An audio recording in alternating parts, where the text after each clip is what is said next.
Hello, সবাই কেমন আছেন? আজ আমি নিরামিষ রান্নার প্রিপারেশন নিচ্ছি।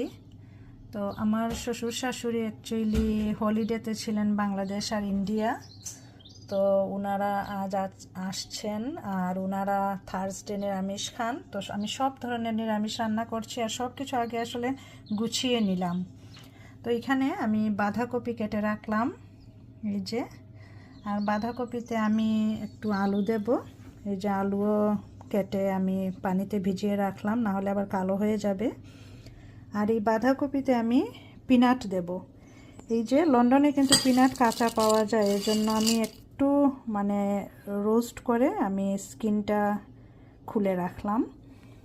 আর এই যে শাক রান্না করব, শাক এইখানে দুই ধরনের শাক, একটা হচ্ছে স্পিনিশ বা পালং শাক, আর সাথে লন্ডনে পাওয়া যায় একটা শাক নাম হচ্ছে গ্রিন, এই গ্রিনটাও অ্যাড করলাম।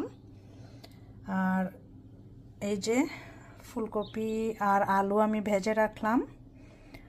আর ফুলকপি আর আলু আমি ঝোল রান্না করব ইয়ে দিয়ে, ওই যে লাউয়ের বিচির বড়া।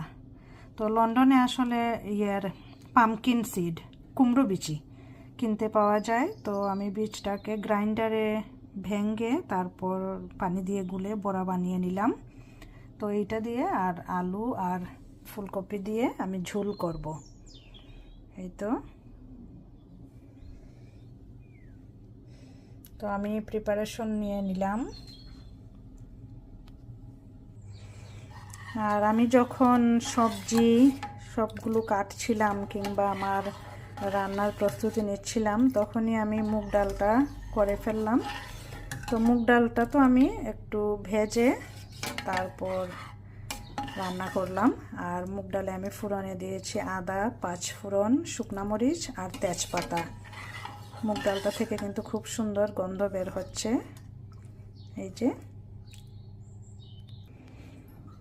তো নিরামিষ খাবার খেতে আপনাদের কেমন লাগে সবাই জানাবেন। আমার তো খুবই ভালো লাগে, একদম প্লেন নিরামিষ 2-3টা আইটেম হলেই হয়, আমার খুবই পছন্দ।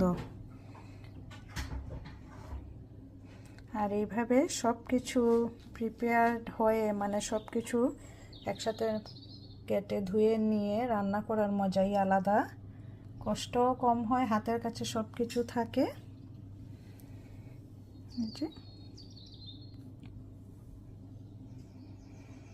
তো আজকে আমার এই যে ভিডিওটা কেমন লাগলো সবাই